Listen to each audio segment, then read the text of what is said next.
आपको मेरी रेसिपीज पसंद आई है तो मेरे चैनल को सब्सक्राइब कीजिए और बेल आइकन दबाना मत भूलिए। और भी मजेदार रेसिपीज देखने के लिए मेरे चैनल द किचन कहानियां से जुड़े रहिए।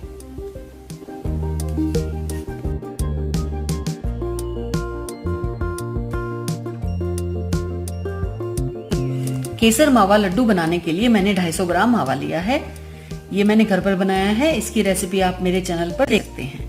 250 ग्राम मावा में डालने के लिए मैंने 100 ग्राम पिसी हुई चीनी ली है। इसकी जगह आप बूरा भी ले सकते हैं।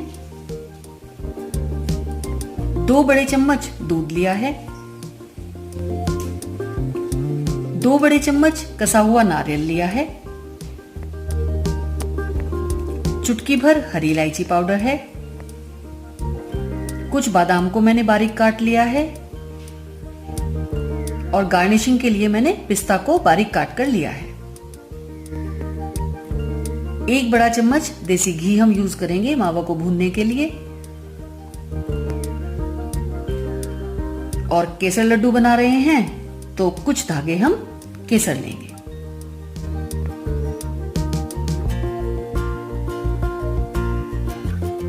सबसे पहले दूध हम हल्का गरम कर लेंगे और हल्के गरम दूध में हम केसर के कुछ स्ट्रैंड्स डालकर उसको रख देंगे, जिससे केसर अपना रंग अच्छी तरह से दूध में छोड़ दे। इस तरह से गरम दूध में हम केसर डालकर रख देंगे। अब हमें सबसे पहले मावा को भूनना है। इसके लिए हम थोड़ी भारी तली की कढ़ाई लेंगे और उसमें देसी घी डाल देंगे। घी गर्म होने के बाद हम इसमें चुटकी भर इलायची पाउडर जो हमने लिया है वो डाल देंगे। घी में इलायची पहले भूनने से इलायची की बहुत बढ़िया महक आती है। अब इसमें हम 250 ग्राम खोआ डाल लेंगे और इसको लगातार चलाते हुए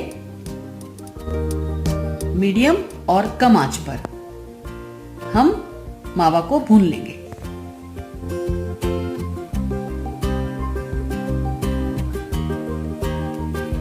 इसको हम अच्छी तरह भून लेंगे और जब ये देखिए केसर ने कितना अच्छा कलर छोड़ दिया है और जब हमें थोड़ा मावा लगे कि भुन गया है तो उसमें हम केसर मिला हुआ दूध ऐड करेंगे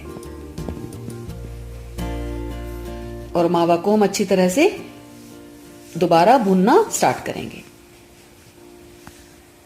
हमें ध्यान रखना है कि मावा को हमें कढ़ाई में नीचे लगने नहीं देना है। अगर मावा कढ़ाई में नीचे चिपकेगा तो उसकी महक खराब हो जाएगी और अजीब सा जला हुआ टेस्ट आएगा। इसलिए हमें आंच को मीडियम और कम ही रखना है और इसको लगातार चलाते हुए भून लेना है। दूध डालने से मावा थोड़ा पतला हो गया है। इसको हम थिक होने तक अच्छी तरह चलाते रहेंगे। ये आप देखिए केसर वाला दूध डालने से मावा हमारा बहुत अच्छा और येलो कलर का तैयार हो गया है। आंच हम कम रखेंगे। अब हम इसमें मीठा डाल देंगे। मीठा डालने से मावा दोबारा से थोड़ा पतला हो जाएगा, क्योंकि मीठा हल्का सा पानी छोड़ता है। तो इसके लिए हमें अभी कढ़ाई को आंच पर ही रखे रहने देना है और इसको लगातार चलाते हुए इस तरह से चारों तरफ से आप हटाते रहें और इसको हमें तैयार करना है। जब लगे कि थोड़ा मावा सॉलिडिफाइड होने लगा है तो इसमें हम नारियल का चूरा डाल देंगे। ये नारियल का चूरा बाजार में आसानी से मिल जाता है। ये मैंने रेडीमेड ही यूज किया है और दोबारा से हम मिश्रण को अच्छी तरह मिक्स करेंगे।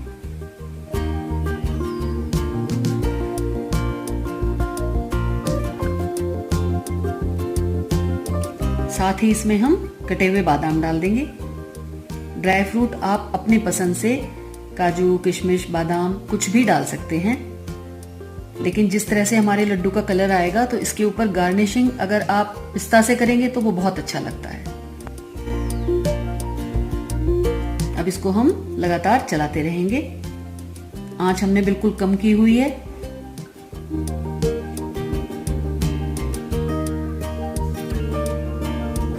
ये देखिए, ये बढ़िया थिक हो गया है।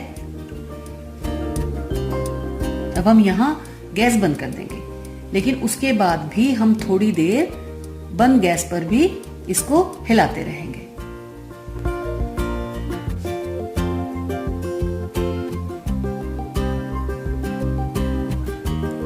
इस तरह से ये अच्छी तरह बिल्कुल मिक्स हो जाएगा। अब इसको हम दूसरे बर्तन में खाली कर देंगे।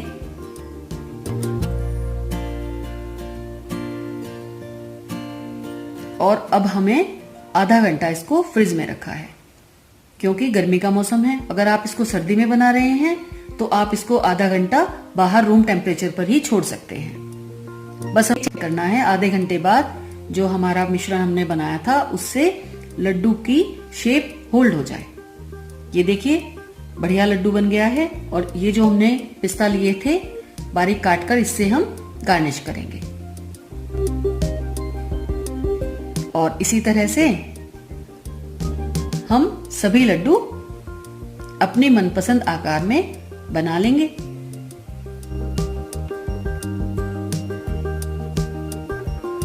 केसर मावा लड्डू में आप कलर देख सकते हैं। कलर लड्डू का बहुत अच्छा आया है। मावा को हमने परफेक्ट भून लिया है और केसर वाला दूध डालने से इसका कलर बहुत अच्छा आया है। अब इसी तरह से हम सभी लड्डू तैयार करेंगे और उसको पिस्ता से गार्निश कर लेंगे।